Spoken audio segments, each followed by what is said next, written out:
Hello children, welcome back to our chemistry class. In the previous sessions, we have been discussing about metals and non-metals. In this session, we shall discuss about how metals can be extracted out, that is, extraction of metals.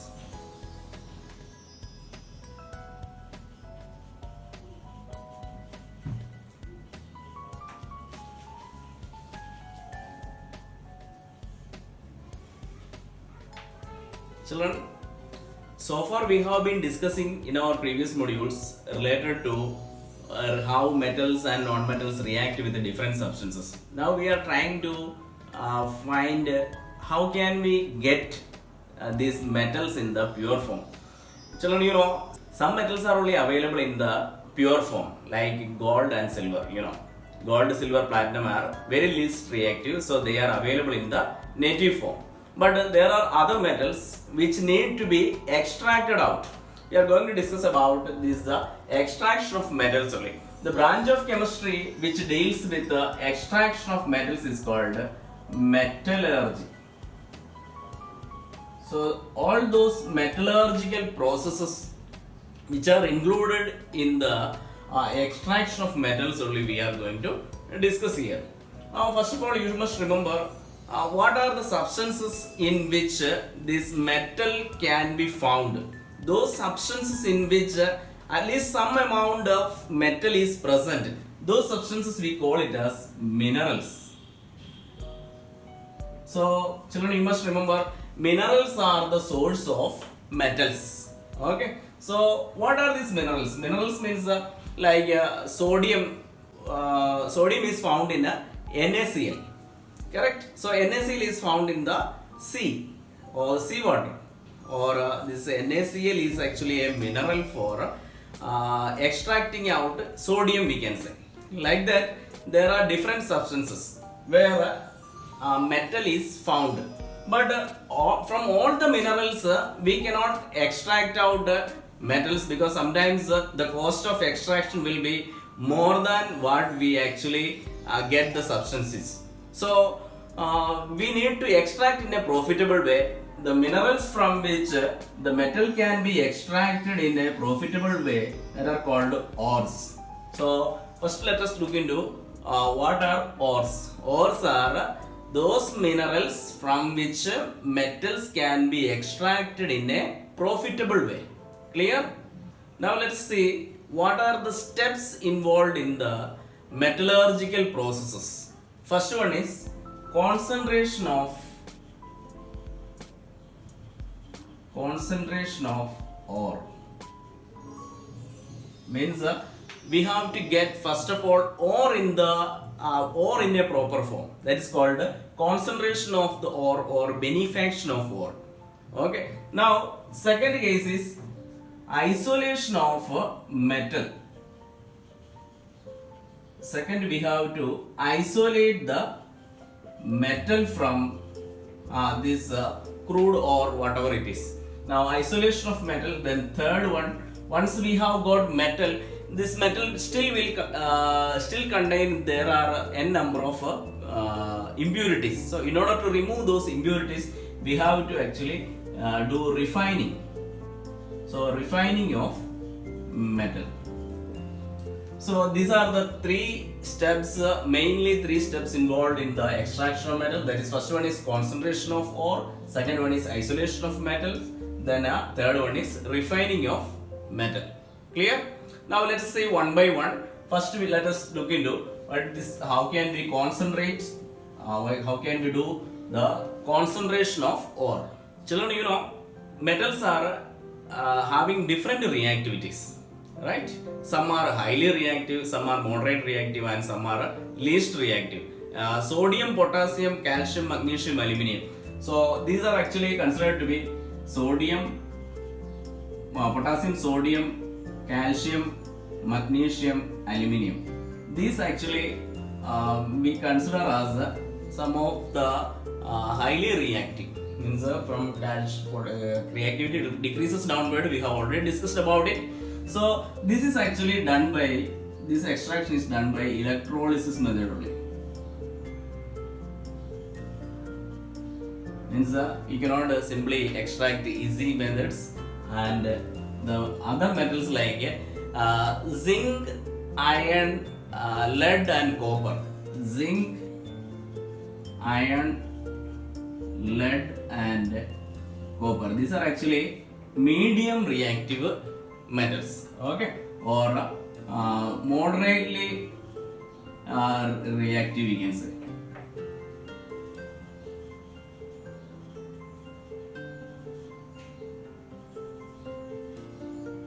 Ag, Au and all. These are actually least reactive, means they do not react at all, or they are very less reactive. Let's study about the first step in detail. That is, first one is concentration of ore.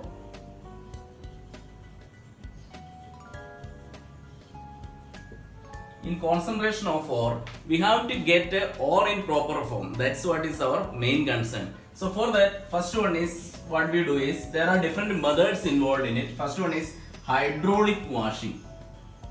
In hydraulic washing, you know, hydro means water. So washing of powdered ore in water, that we call it as hydraulic washing. And in second one, that is second one is magnetic separation. In magnetic separation, what we do normally is we take a funnel like system through which we add powdered ore into it, and it allows it to go through a conveyor belt. This is a conveyor belt. So once this powdered ore falls into this belt, this will be carried this way, and when it comes down this way, what happens? This part of the this is actually magnetized area. So the magnetic substances will be attracted downward, and non-magnetic substances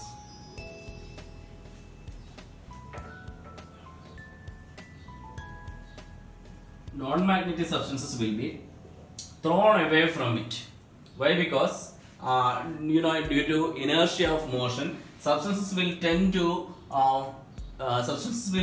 be in a state of motion, correct? So most of the particles will simply go through which are non-magnetic in nature, and which are magnetic in nature. Due to the magnetic attraction, they will fall near to this conveyor belt. Clear? That is what magnetic separation. Now we shall move into the third one. Third one is froth flotation.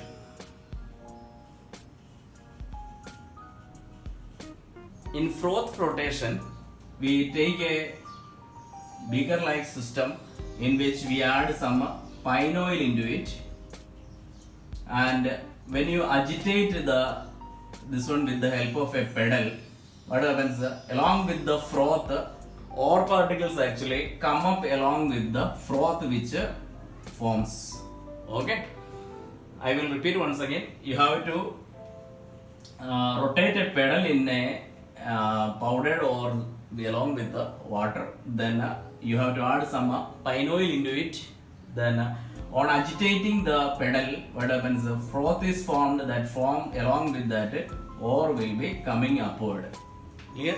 So that is actually the froth flotation process. You can separate out the froth from it, and you can separate it out. Our last one, final one, this you will study mostly in the higher classes. That is the process of leaching. Leaching is a chemical method in which we digest the ore powder or ore particles in a chemical substance and then filter it, which are not actually getting diluted, that will be filtered out. That is actually the fourth method or leaching process. So first method of concentration of ore is done. Now we are moving into the isolation of metals. In isolation of metals, we are mainly looking at the moderately reactive metals. Okay, moderately reactive metals, what we do, first of all, we have to convert. The main important thing in the isolation of metals is conversion of metal of ore into oxide form. So you have to convert the metal ore into its oxide form. If it is already in oxide form, nothing to do, you have to just reduce them only. Correct? Now if it is not in the oxide form, like say for example, some ores may be in the form of sulfides and some ores may be in the form of carbonates. So these sulfide ores and carbonate ores, we have to convert them into oxide form. Okay, so there are some methods employed in converting these sulfide ores and carbonate ores into oxide forms. That's what we are going to discuss. There is a process called heating. Both are actually done by heating only. How to do this process? In case of sulfide ores, we use a method called roasting. In case of carbonate ores, we use a method called calcination. Let me explain this one by one. Roasting is actually a method in which heating of both are actually heating only. Heating will be done in excess of air or oxygen. And in calcination, in the absence of air or in the limited supply of air.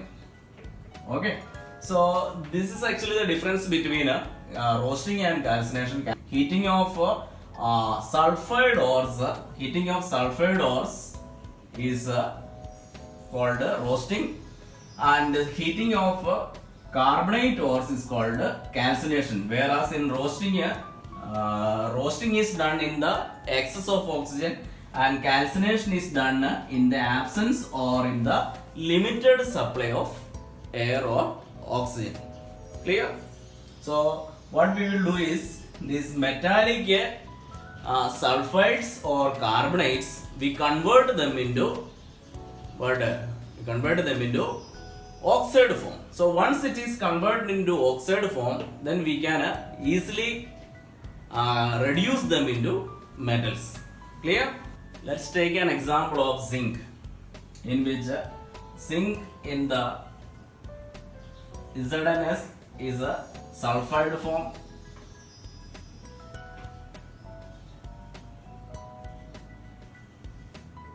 and ZnCO3.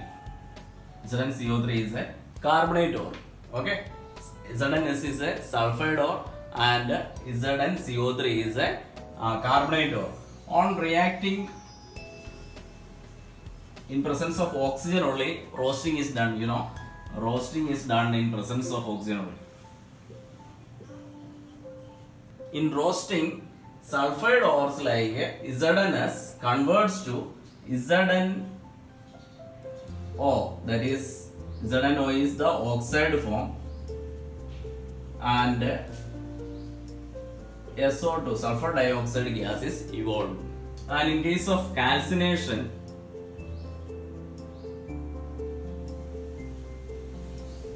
ZnCO3 gets converted into, on heating. This also heating in very high temperatures. ZnCO3 will convert it into ZnO plus CO2 gas is evolved. Children, what you have to remember is, in calcination, we do calcination in order to convert carbonate ores, and roasting is done in order to convert sulfide ores. In order to convert carbonate ores, we use calcination, and in order to convert sulfide ores, we use roasting. Both of these are done in order to convert them into oxide form. Metal has to be converted into their oxide form. Once they are in the form of oxide forms, then you can reduce them into metal. Okay. Now children, those substances which are converted already into the oxide forms, like ZnO, which we have already got it in the oxide form, now we heat with carbon. Now carbon will take away this oxygen. Okay, carbon will take away this oxygen and convert ZnO into zinc Zn plus carbon monoxide is produced. What is actually required for us is metal has to get it extracted out. So zinc is actually produced here. Clear? So children, main thing you have to remember, first of all we have to convert ore into oxide form. Okay, once it is converted into oxide form, what we can do? We can reduce them into the particular metal by heating with either with carbon, or you can use a highly reactive metal, which is a more reactive metal which is present on it. Let us take an example here. MnO2 plus Al. See children, you know Al is more reactive anyway than manganese. Manganese dioxide is MnO2. When while heating manganese dioxide with Al, what happens? Al will produce Al2O3 plus Mn will be produced or reduced, we can say, from which oxygen is removed. Removal of oxygen is called reduction. So it can be anyway. This is actually a displacement reaction only, where more reactive metal is displaced the other one. Okay? What we have to get it is metal in the free state. Clear? Another example let us take, that is Fe2O3. Let us react with the aluminium. Children, you see Fe is in the lower reactivity side and aluminium is in the top reactivities, right? Now while reacting with the Fe2O3, same reaction Al2O3 plus Fe will be formed. This method is employed for the railway tracks to join.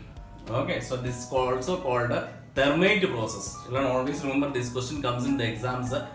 This particular equation you have to remember, Fe2O3 plus Al gives Al2O3 plus Fe. This is actually also known as thermate process. And remember, these reactions are actually very highly exothermic in nature. So the product formed are normally comes in the liquid form only. Why? Because they actually, because of the high heat, they convert themselves into liquid forms. So they are coming out as in the form of a liquid state. Clear? So they are also called, in this particular reaction we call it as a thermate reactions. Clear? So now let's look at all these metallurgical processes in a flowchart form. That is, minerals are the source of metals, from which minerals we extract it out ores. Correct? Then from the ores we have to do the first method of concentration of ore. Right?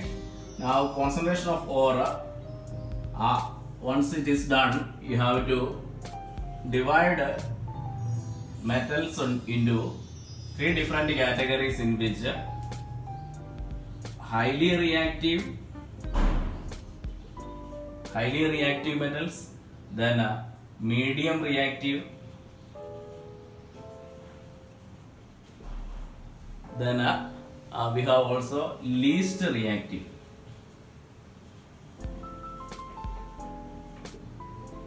Different methods are employed for them. So which are highly reactive, like sodium, potassium, calcium, magnesium, aluminum, we normally use the method of electrolysis. By electrolysis method, electrolysis of molten ore. By that we extract them, and once it is actually extracted it out, last you have to purify them. Purification of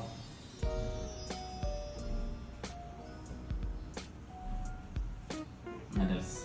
Now in case of medium reactive metal, this is what we were discussing so far. Two methods we employ, that is for carbonate ores we use calcination. So now remember, carbonate and calcination, CC. Okay, it's easy to remember. And sulfide ores we have to use what roasting.